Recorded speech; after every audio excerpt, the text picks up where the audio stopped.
Need someone who digs deep into this stuff and does it day in, day out. So I gave very, very careful thought and consideration to who is really leading in this space in this country, who is keeping up to date on the information, because the reality is if you get out of date information in this search engine optimization space, then it can really, damage your business. So top of my mind was a gentleman by the name of Dave Jenyns, and he runs a company called Melbourne SEO Services. We're doing some stuff with them now as well. Can't recommend him highly enough. So without further ado, I might say welcome, Dave. Big round of applause. Thank you. All right, cheers, mate. Fantastic. I'm very excited to give this presentation and also a little bit challenged as well. I'm excited because there's just so much that's changed with SEO over the past couple of years, and I've got a new framework that we've been working on that I'll be launching during this presentation that we haven't shared before. And I enjoy speaking early on at a conference because it helps me sort of set the tone for the rest of the event as well. So. But it does also, this presentation, have a few challenges as well. The challenges being, I've only got 60 minutes to give you everything that you need to know about SEO to do well in 2015. And it's a very complex topic. And oftentimes, a lot of my workshops, they'll go for an entire day. So to try and break that down, I needed to do the 80-20. I need to give you the 20% that is going to give you the 80% of the result when it comes to SEO. So that's what we're going to talk about. We're going to talk about modern SEO. We're going to talk about authority content, what it is, how to create it, and how to syndicate it. And I want these strategies to form the cornerstone of your marketing in 2015 and beyond. We're going to really future pacing, thinking about where Google's going to make sure that you set yourself up for the best chance of success. So just to get a little bit of an idea, can you just raise your hand if you've ever done any form of SEO before? Okay, so a good number. I'll get you to keep your hand raised if you've done SEO for more than 3 years. Yep, so still good portion. And I'll get you to, of those who have been doing it for more than 3 years, leave your hand up if you're still using the same strategies and techniques that you have been using 3 years ago today. You're still using them and you're still getting the same results that you did 3 years ago as well. Okay, one hand up the back. Okay, it's only a matter of time before Google squashes that loophole. So what we need to recognise is that the game has changed. SEO used to be the holy grail of marketing, and a lot of people have some expectations around what they believe SEO is and what SEO can achieve. And it might be because they've done SEO in the past, or they've heard someone who's done it and they've got an idea of hey, I can list out all of these keywords that I want to be ranking number 1 for. I'll give it to my SEO and I'll expect them to do it. And we get that all the time, but the game has changed and people, it's like they're SEOing like it's 2010 when we're now in end of 2014. So times have changed and we really need to update our strategy and our thinking. And SEO can be the holy grail of your marketing. It can be a really critical component, and you need to make the determination, is it something that you're going to do, or are you going to get an external party to do it for you? And that comes down to whether or not you can make the ROI work for you. Getting an external SEO to work on your space now, it's more expensive. The landscape's a lot more competitive, and to get that results, SEO doesn't make sense for everybody unless you bring it in-house. So as we go through what I'm going to talk about here today, I'll give you what you need to do, and then in your head you can make the decision, is this something that I can embrace, or is this something that I'll need to get an external to do? So as we know, SEO has been changing. Lots of different algorithm updates. There's Penguin, there's Panda, there's Hummingbird. There are all of these different updates, plenty of different updates that haven't even been named. And the rate at which these updates are getting rolled out is increasing. Like Google just keeps updating, algorithm update after algorithm update after algorithm update. So you just need to be aware that, like the gentleman up the back that's still using the techniques that worked 3 years ago and still getting great results, that because the speed at which Google's catching up with those little loopholes, they're going to squash that. So you're much better off doing SEO that really stands the test of time and is going to last. I think the reason Google's had to do this as well, it kind of makes sense. They're fighting a lot of spammy content that's out there on the web, and they need to keep evolving their algorithm and updating things because they need to keep making sure that there's a great user experience for the end provider, because that keeps people coming back to Google, and that means they can then sell the advertising space around. So it's very important for them to make sure that they provide the best possible user experience. So we know Google's intention. Google's intention is to provide the best possible experience. So SEO, great SEO, it isn't just about SEO like it used to be. It used to be that you'd identify what keywords you wanted to rank for, you'd stuff them into a page, you'd then try and make sure that Google could crawl your website so they'd discover all of the pages on your site, and then you'd fire as many backlinks as you could to that particular page with the specific anchor text that you wanted to rank for. And magically, you'd get fantastic rankings. But the game has changed because now Google has started to get all of these algorithm updates, and they're taking into account so many more factors when it comes down to determining whether or not a site should get good online visibility. And Greg talked about quite a few of them. Now, more than ever, you need to have good user design and a user experience. Your website needs to load quickly. You need to have social in play. You need to have good quality content. You need to be syndicating that content out. And this is all part of now a modern SEO's job. And even the definition of what an SEO is has started to change. Previously, I actually interviewed a gentleman called Rand Fishkin who runs a community called Moz, very well respected in the SEO community. And he said they did some analysis on LinkedIn to have a look to see the people that used to have SEO as a profession within their profile. So they said, I am an SEO. And the number has dropped significantly now. SEO isn't a profession. People are seeing it as a skill. It's just one of the skills of many things. And part of that is because SEO now needs to encompass so many different things. It's not just about those links. It's not just about stuffing another keyword in. So then that brings up the question, well, how do we know what Google's thinking? Like, what is their algorithm? Nobody knows, and they're constantly updating it. So where do we go to find the best possible information and insight into understanding the way that Google actually works? Google. You go to the horse's mouth. So Google had this most recent document that was leaked, is the Google's quality rating guidelines for 2014. Only leaked a few months ago. This is about the 5th iteration of this document that has been leaked. So whether or not it's happening, by a Google employee or whether it's done by design, we don't know. But this gives us the best insight into what's actually going on over at Google. And I'll give you a link to be able to download this at the end of the presentation as well. I've read it numerous times, that's my job, and one of the biggest insights that I got is this new acronym, and you may or may not have heard of it. Just to get an idea, has anyone heard of the EAT mantra that Google is now preaching? So, okay, this is good because this means that you're right on the leading edge of what Google's looking for, and this means that you can potentially, I don't know, I'm getting signals at the back. Okay, that further? Yeah, okay. I'm projecting my voice very well. Might need to be amplified.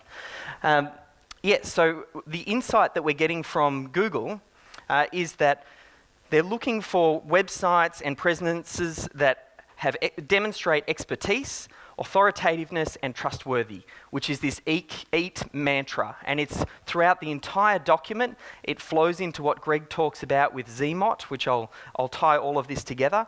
But they're basically now looking for, they consider high quality pages and websites need enough expertise to be authoritative and trustworthy on their topic. Because Google's finding it hard to know who they should trust and who they should avoid. Just like when you go to the web, sometimes it's hard to tell who should you trust and who should you avoid. It's hard. So they're now relying on this idea of expert and authoritative status. And it becomes the trump card. Now, usually I like to have my presentation just full of images, and that's all I do. But I thought for this presentation, because I'm referencing a specific Google document, I'm going to take snapshots of the document itself that you can then kind of reference and grab the point numbers so when you download the document later you can see. But they basically said that a very positive reputation can be the reason for using the high rating on an otherwise medium page. What does that mean?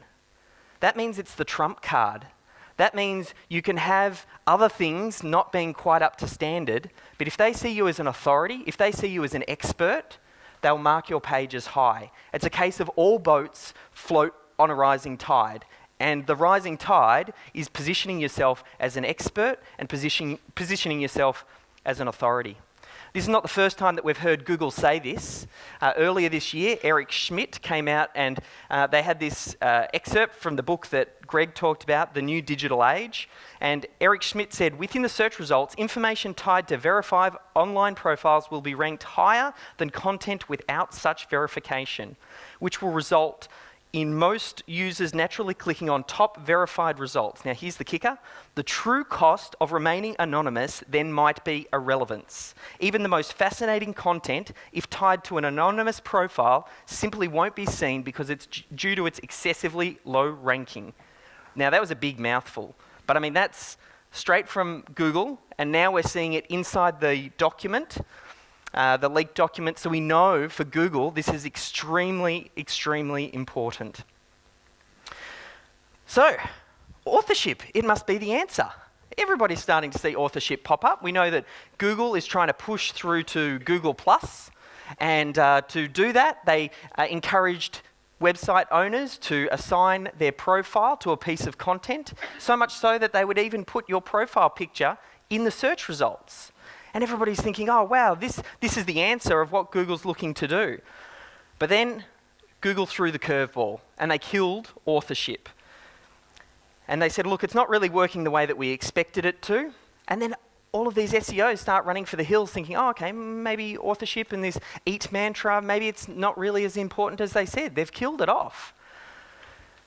But what you've got to understand is Matt Cutts, who's Google's engineer, don't be fooled by this idea that they've killed authorship. Matt Cutts earlier this year had commented that authorship is now officially, or author rank, I'll give you a little bit of a distinction between the two, between authorship and author rank. Author rank is the actual calculation that is going on behind the scenes to determine whether or not you are an expert or an authority on your specific topic. And that's very much part of the algorithm. They've said it's part of the algorithm. It is going to evolve. This is still very early days. So just because we're not seeing authorship front and center doesn't mean that they're not considering it as an extremely important component of their ranking algorithm. So what is author rank? So it's still very early days, and just like all things Google, we don't have intimate understanding of the way that the algorithm works.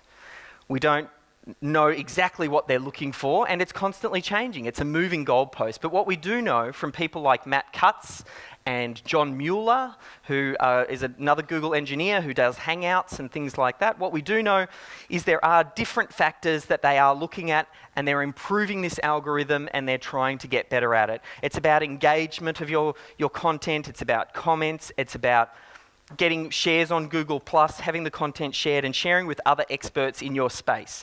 This is very real, this is very happening, and this is what Google is looking for. So this needs to become a primary focus of yours. How do you position you and your business as an expert and an authority in your niche?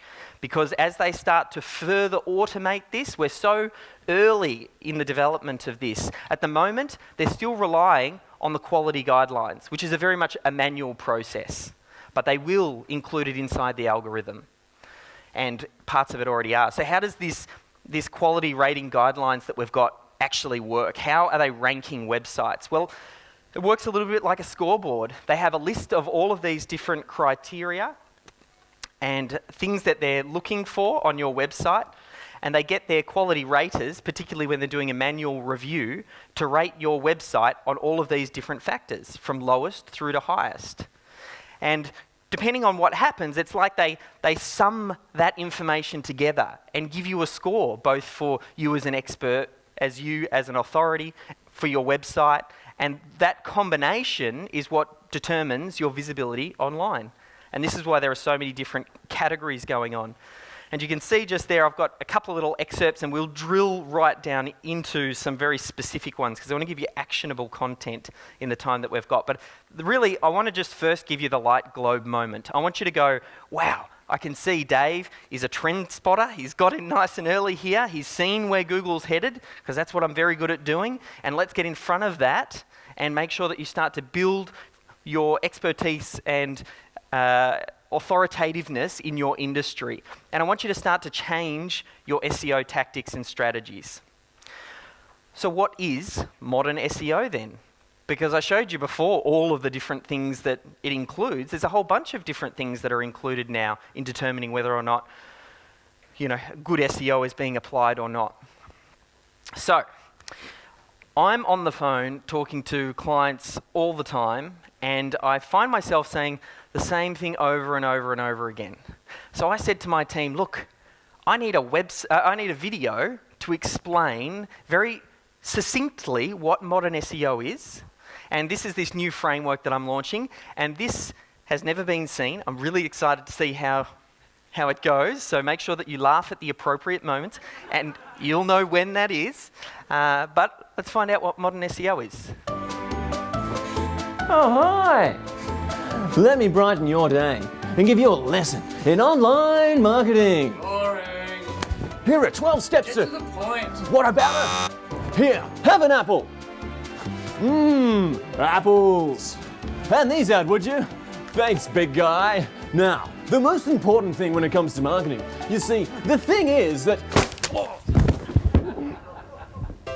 The thing is, people have always wanted great quality content, but now it's more important than ever. It's the key to online marketing. So your website's compliant with best practice? All right. I have a website. But there's no point optimizing when you've got nothing to optimize. Or publishing rubbish, it's just bad business. So how do you generate more leads, customers, and become an authority in your industry? Well, you need a website that's fully compliant with best practice. Stop trying to game Google. Play nice, and they'll play nice back. You need great content, and lots of it. It's easier and cheaper than you think. Honestly, we can show you how to turn one day's work into months of amazing content. Then you can share it, then you can optimize. Or better yet, let us do it for you. Just follow these 3 steps and you'll be on your way. You're playing by the rules, you've made something of value, so it's something people want to share. That's the way the internet was always meant to be. And that's how you get found online.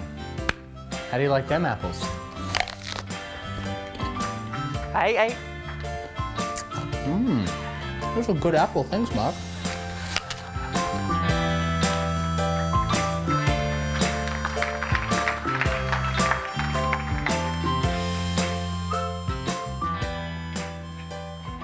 It's a good track. Okay, so I'm really excited to launch that video, but you're the first to see it. So what we're going to drill down into then are these 3 topics: website, content, and sharing. And this is what it takes to win online. And I'm going to break up website into a few categories here. We'll talk about technically what you need to do. We'll talk about on-page optimization. We'll talk about off-page optimization. So we'll start with technicals first. Does anyone's website look like this? Anyone? Good. Okay. If you haven't updated your website in the last 5 years, or really even in the last 3, or you're not mobile responsive, it's going to be hurting your rankings. So you need to make sure that your website is fully up to date. The instructions that Google gives are very, very clear. It's inside those guidelines, and they say abandoned website, spammy content, you should give that the lowest possible rating. If you're lacking in care and maintenance on your website, then you need to be marked down accordingly.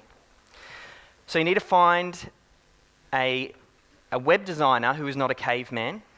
You need to make sure that your website is quick loading, responsive, and has a great user experience.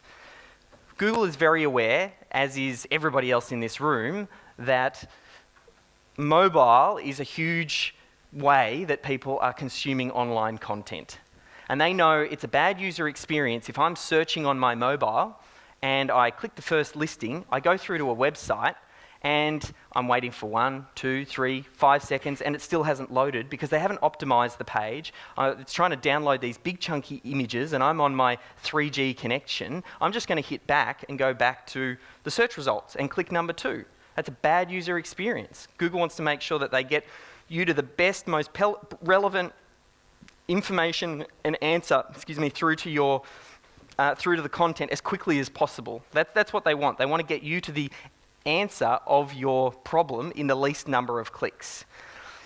So Google has a very cool tool here, and it's worth checking out.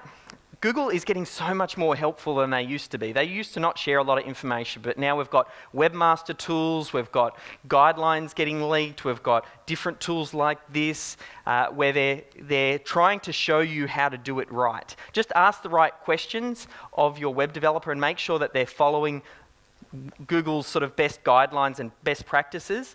And you can head over now, type your website into that URL there, and you can type in page speed test Google, and they'll give you things that you need to be doing to improve your website. Similarly, Google Webmaster Tools, and I'll make sure that I get a copy of these slides so you don't have to stress too much about grabbing all of the URLs. Webmaster Tools is a great resource, and that's what you need to be asking your web designer. You need to say, are you following Google's Webmaster Tools directions? They've got full instructions. I'll take a little excerpt here of what it is that they're detailing. We're talking about, they tell us front and center, quit your cloaking, stop doing your linking schemes. We hate doorway pages, scraped content. A lot of this stuff we know. Now they're calling it out front and center and saying don't do this. And more than that, it's included in their algorithm now. It's part of Penguin and Panda and Hummingbird. So now it's happening automatically. So you need to understand that Google always starts off by saying, here's what we want you to do. And then they test and measure it, and they get their quality guidelines and raters to actually put it into implementation. They prove it works, and then they look to automate it, and then they release an algorithm update. So I wonder when they're going to release the EAT mantra, put that into an algorithm and roll it out. And I wonder what animal people are going to end up calling it. They will end up doing it, and it will become automated. So let's stay on the leading curve. Now, goodies rule, and I'm going to give you a little bit of goodies. We only have a limited amount of time. I can't tell you exactly what you need to do. That's why my recommendation was find a good modern web developer and make sure that they're following the guidelines. I'll also give you, at the end of this presentation, a link through to a couple of PDFs. Obviously, you can grab the guidelines, and I've got a 20-point checklist that you can go through that can help kind of navigate you and make sure that your website is compliant. So that's technically speaking. And even though you watch that short little video and at a top line level, you kind of got the idea, oh, these are the steps that need to be followed to do excellent SEO.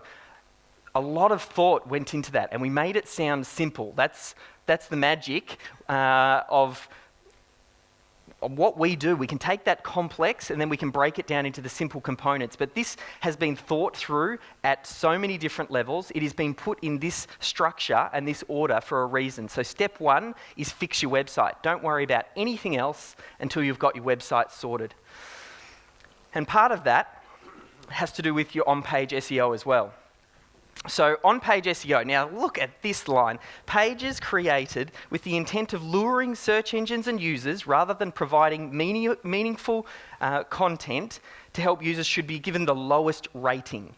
So if you're stuffing in keywords just for the sake of trying to get a search engine positioning, Google is trying to call that stuff out, and they will rank you or bury you as deep into the search results pages as they can. So you need to make sure that you update your on-page optimization. So what is good on-page optimization?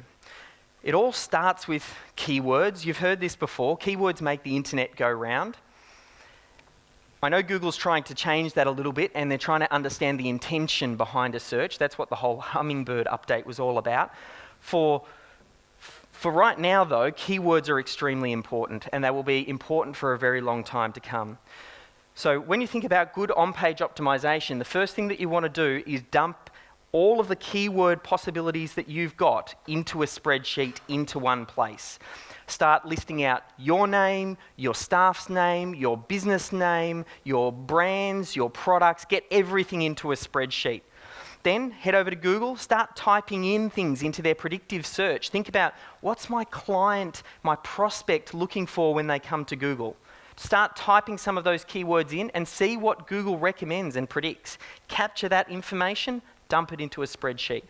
Run a few of the searches, scroll down to the bottom of the page, have a look for the related searches down the bottom. More suggestions from Google on the keywords that they think are relevant. Take all of this and put it into a spreadsheet. Jump into your analytics and extract as much keyword data as you can before Google gets rid of that keyword data completely with their not provided, and get as much of that data out of it as you can.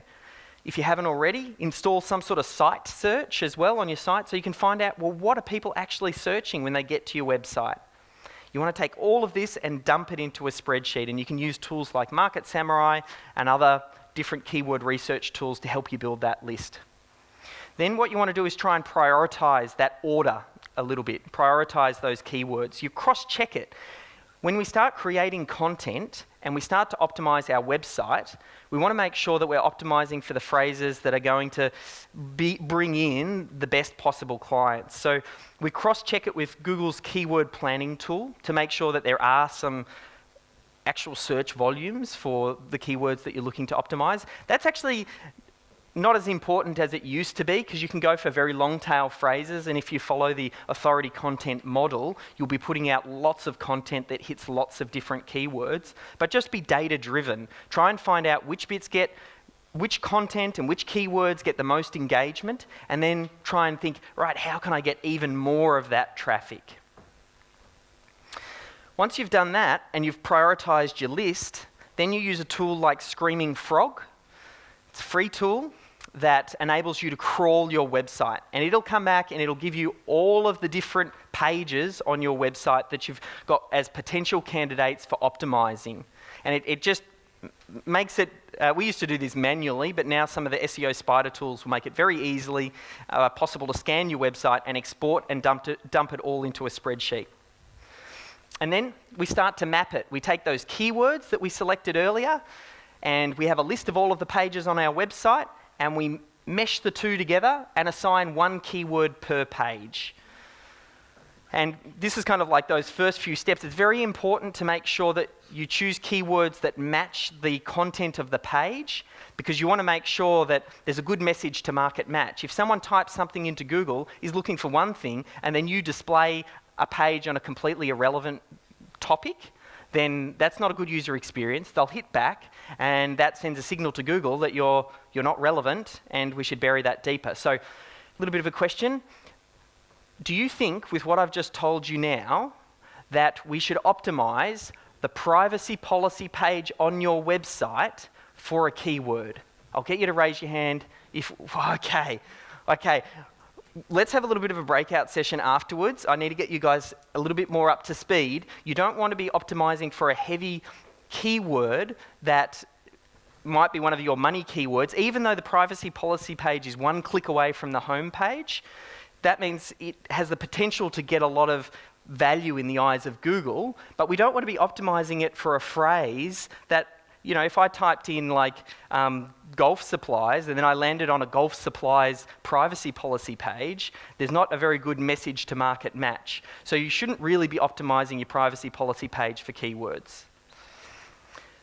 Then once you've assigned keywords to pages, then you just do classic on-page SEO, but don't overdo it. Google's getting very smart. It's one keyword per page. Put it in your title, your description, and the body content on your website.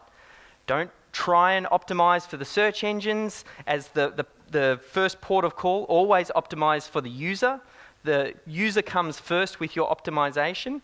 And the reason being, when Google comes to your page, it's not the one pulling out its wallet and making a purchase. It's the end user. So you always want to optimize for the end user. So you want to go through your entire website and optimize all of the pages that you've got. So we're going through the cleanup. We talked technically, getting all of your technicals right. We talked about on-page optimization and cleaning up a lot of that old SEO and making sure that we're optimizing every page on our site. Now we'll talk a little bit about off-page optimization. We need to take responsibility if we have done some bad linking practices in the past. Previously, it didn't matter so much, but now Google's really looking for you to take ownership of your link profile and have a look at who's linking to you. That's why they give you tools inside Webmaster Tools to analyze what links that you're actually getting. And you want to look through there, and if there are any links that you don't like, or maybe who's built links in the past that they might feel embarrassed to show their mother about. Go on, own up, I have too. I've built those links. Now, those are the links that you've really got to start to clean up. You may or may not have received a penalty notice from Google yet.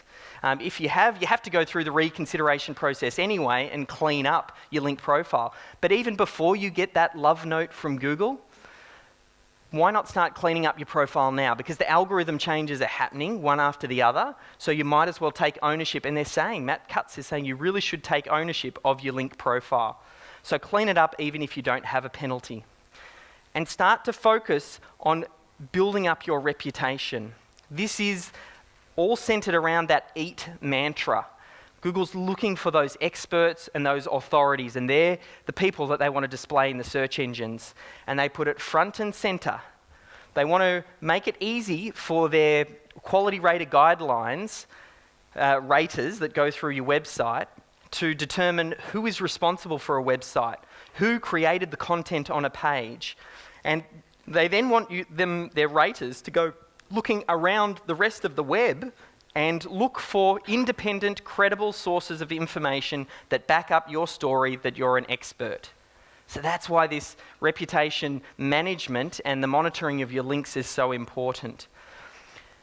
Reputation is an important consideration when using the high rating.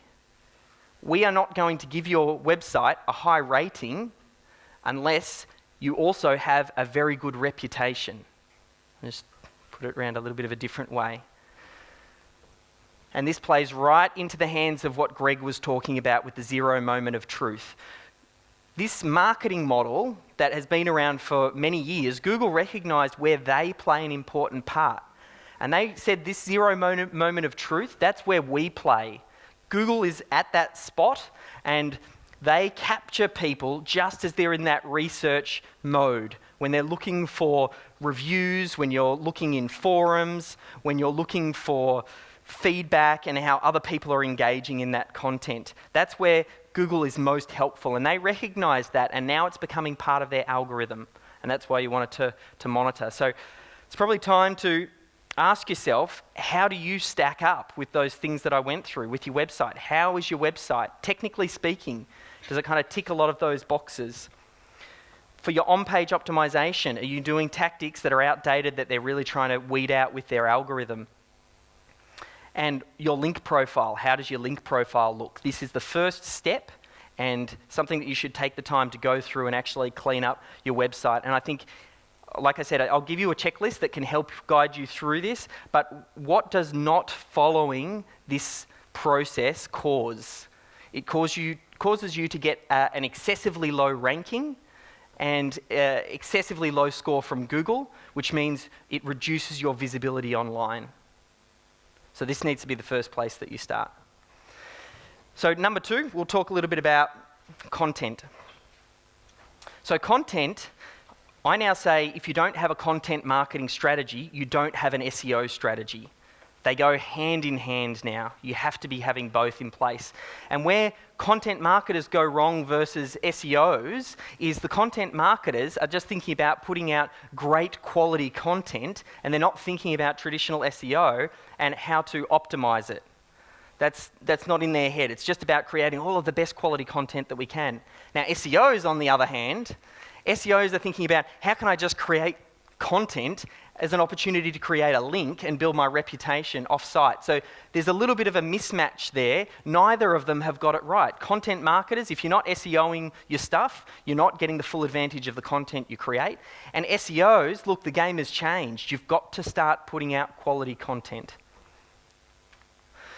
So earlier this year, I ran a workshop called Authority Content, and I coined a term, and I'm going to actually give you the definition for authority content. It's the act of consistently creating and distributing helpful information and stories to gain the attention, engage, and influence a clearly defined audience, with the objective being to identify those who would benefit from your product and services. Now, I know that's a little bit of a mouthful, so I will unpack that and kind of go through the important components. But authority content, I feel we were at the right place at the right time when we started talking about this, because just after we started talking about this, or mid-year, that's when Google launched their document around EAT, with the EAT mantra. And I'm so happy that we just kind of saw it coming on the front of that curve. So what's important is creating helpful content. And a good friend of mine, Tim Reed, talks about helpful marketing. And you want to be creating content that actually helps your clients and your prospects. And oftentimes it's part of that ZMOT. It gets them right where they're in that research phase, and you help them at that point in time. You capture their attention, and then you can engage with them. So here's a cosmetic surgeon that we've been working with, and we created a series of videos all around what you need to be thinking about before going through a cosmetic surgery procedure. You know, what to do if you've had a bungled cosmetic surgery procedure and how to fix it. Those types of things. We created helpful content. We even created helpful content, and we're doing it with a horse supplies company at the moment, where we're creating a wiki that is useful to their community, an A to Z of horse healthcare. And they're an e-commerce site, and that's front and centre. Now, it will be front and centre for their marketing in 2015. It needs to be consistent, wax on, wax off. You don't want to just create a bit of helpful content once and be helpful only once. We want to build that consistency. You want to keep adding value.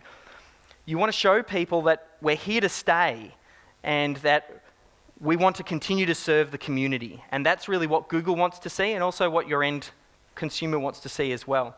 By creating helpful, consistent content, you will overcome the 3 biggest hurdles when winning online: getting people's attention, holding their engagement, and building the trust.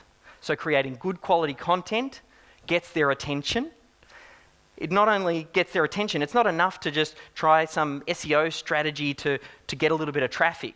Once they get there, we need to get their engagement as well. So we need to be creating good quality content, and by doing it consistently over time, that's how we build trust.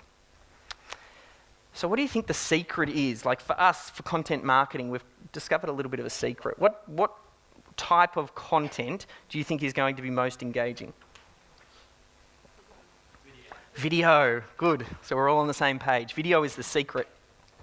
And for us, we believe this in so much, and we recognise that you need to be a media company.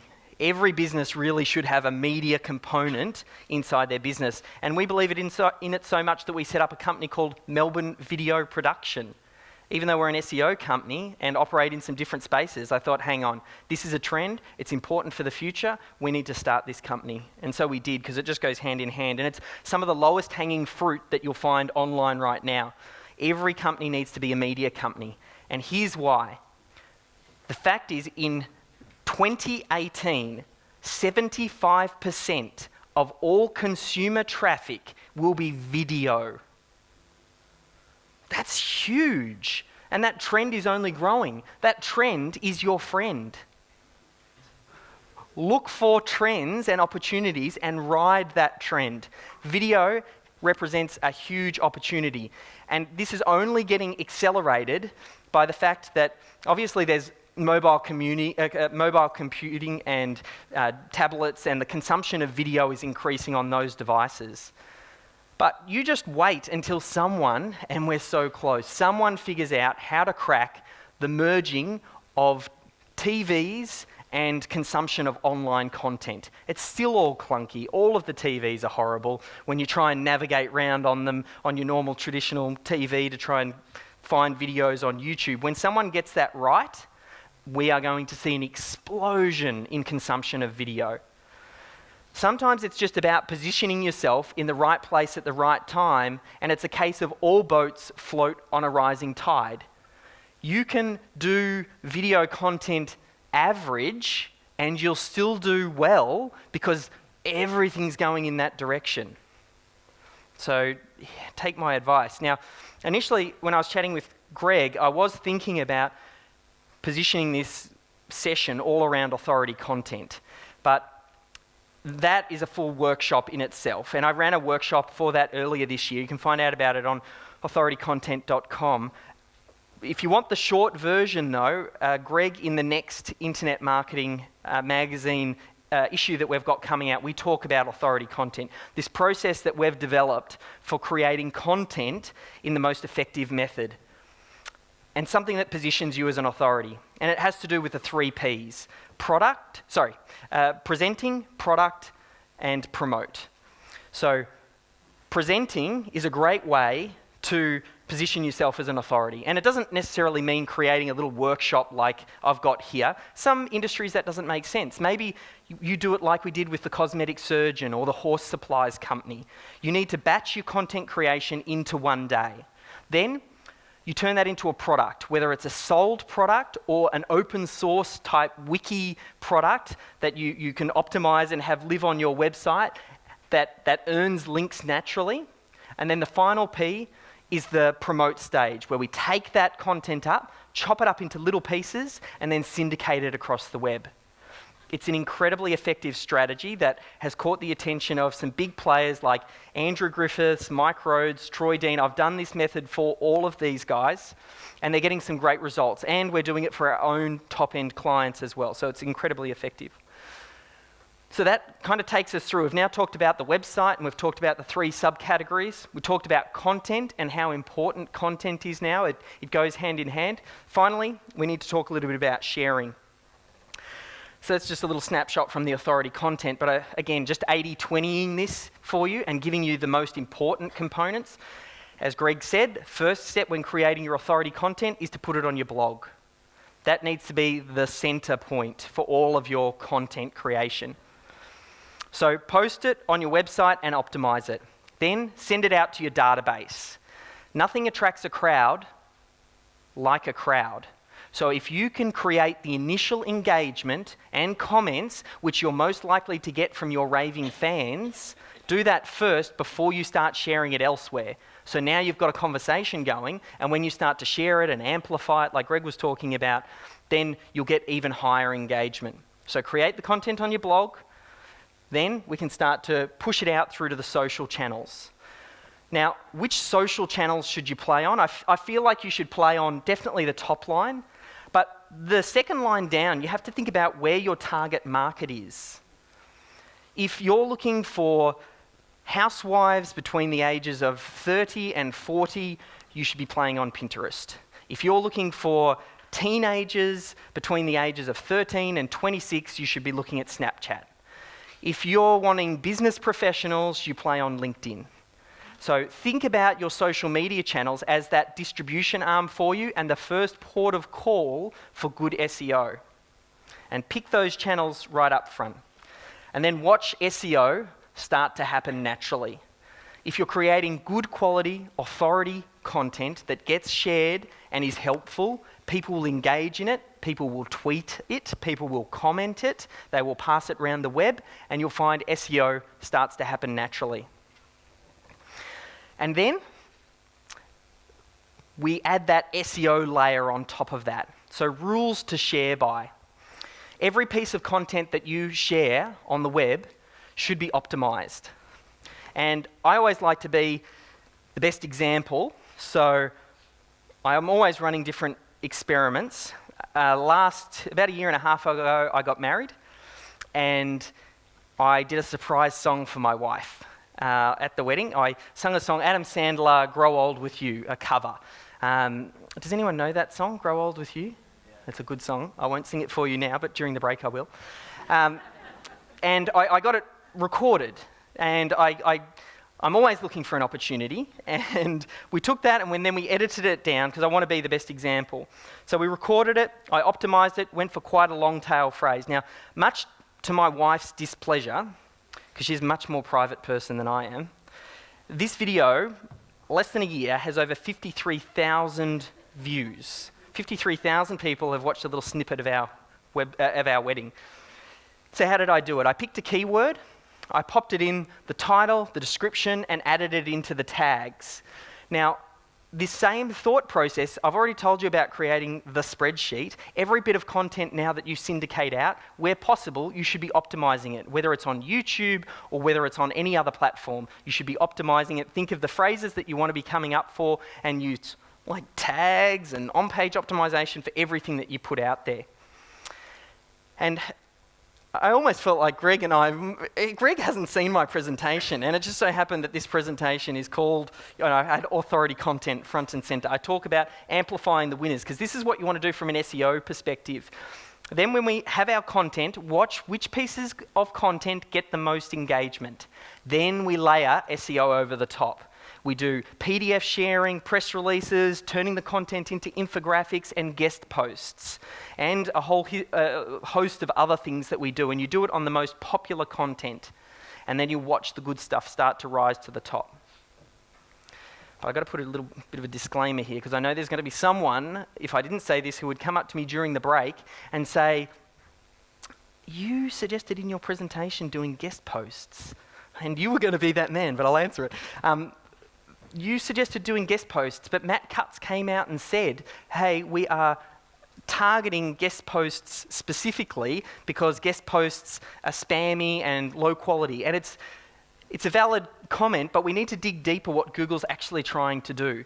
Google is not looking to weed out guest posts or any other insert tactic. It's the latest and greatest marketing tactic where people say, oh, this is now dead. Now find out what the new thing is. And what they're actually trying to target is low quality versions of those things. Low quality, spammy, manipulative guest posts. If CNN came to me and said, we want to give you a guest post on our homepage and we'll link back to your website, I'm not going to say to them, oh, look, sorry, Matt Cutts said that might actually hurt my link profile, so I'm going to have to knock that back. Well, there you go. Matt Cutts has now taken that back, so he's obviously seen my presentation, which is good. So, and this really is the utopia of online marketing. And it's about creating good quality content, it's about sharing it around the web, and it's about getting engagement from people. So what does this actually look like in the real world, and what are the actual results? So we've been applying authority content through to our website, and my strategy starts with video, so I'll just give you a snapshot of the video. At the moment, our YouTube channel just crossed the 1 million view mark. I've got another one in the stock market niche, which I used to be involved in, which is approaching the 3 million views mark. Just in the last 12 months, we had close to 250,000 views on my content. We had close to 11,000 hours of content watched. That's 659,006 minutes worth of content. And that's right at the start of the funnel. Now, the brilliant thing about this is when you're putting out great quality content, it pre-sells the people consuming it. And YouTube is our third biggest referrer through to our website. And when people pick up the phone and call, they're not calling up to say, how much do you cost? Or, they're calling up to say, we already recognize, this is the subtext, they don't actually say this, we already recognize that you are an expert, you've demonstrated it, you're helpful, and you've done it over a prolonged period of time. How can we work together? And it's a much better position to be in. So what did this guy teach me about viral videos? This guy, his name is Raul, he's a Romanian engineer, and he's done some pretty cool projects. He's built a jet-powered bike. He sent a little Lego model up into space and attached a hot air balloon to it and a GoPro, and then recovered the footage and uploaded that. And he teamed up with a Melbourne-based marketer called Steve Sammartino. And Raul wanted to do something really big. Raul wanted to create something that caught the attention of the world.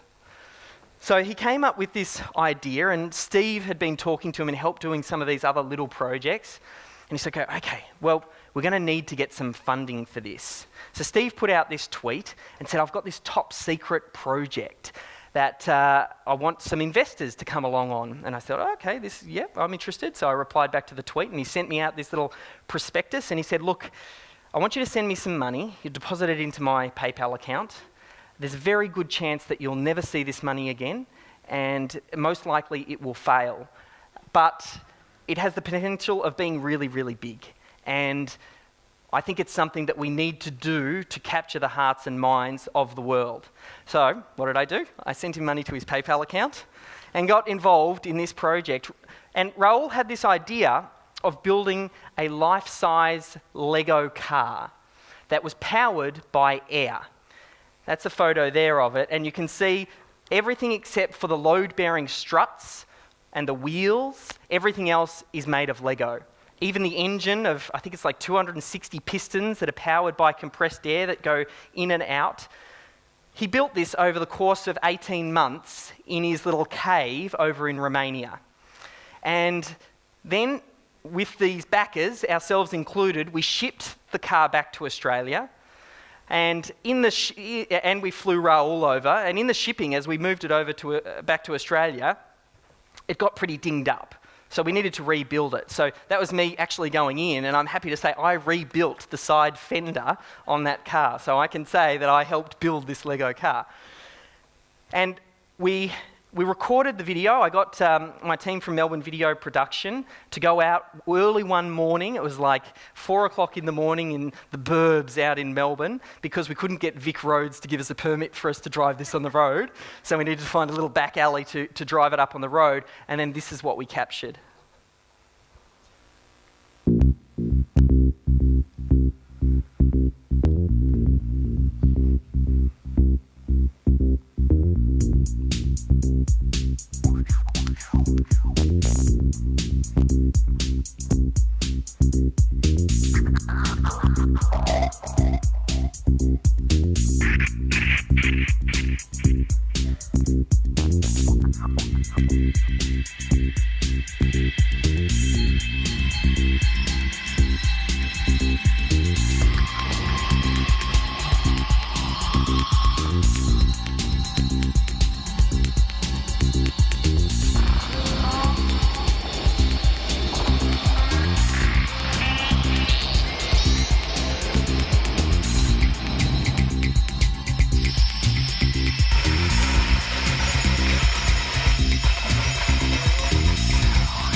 Background with the little drone, that's me.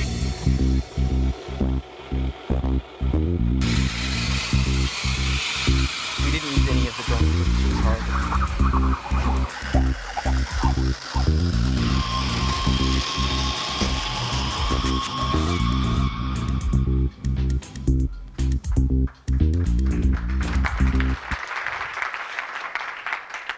So what did I learn from this Lego car experiment that earned 4 million views in 30 days, that got picked up by over 150 different media outlets over the world, that got a ridiculous amount of media coverage, so many different videos, and it was a great thing to be a part of and be right in the epicenter as this thing is exploding. But it taught me a really valuable lesson. Just making a viral video doesn't mean that you're going to make ridiculous amounts of money. It's not going to deposit large amounts of cash into your bank account. It's not enough. I make more money, 10, 100, 1,000 times more from my authority content, consistently being dripped out over a period of time following the authority content model. It is so much more effective, and I identify which bits are doing well, and I amplify the winners, and I double down on that. So my 38,000 views, not nearly as impressive as the 5 million views, does significantly better. So we talked about, in the wrap-up, we talked about EAT and how important it is to position yourself as an expert in your niche. We talked about getting your website right, step 1. We talked about creating great quality content that people actually want to consume. And then we talked about sharing that around the web. So now, from everything that you've learned, this can be one of those turning points, one of those defining moments that you look back on and go, wow, attending that event for me set me on a course that just completely changed my way of thinking online. So it's time to stop distributing rubbish and start publishing great quality authoritative content. Now, as I mentioned at the start, I'll give you some goodies. Everybody loves goodies. They're the goody yum yums. You can head over to melbourneseoservices.com/goodies and you can download the report, the 20-point authority checklist that I've put together, and also you can grab a copy of the quality guidelines that Google's put out as well. So that's melbourneseoservices.com/goodies. And that is a wrap.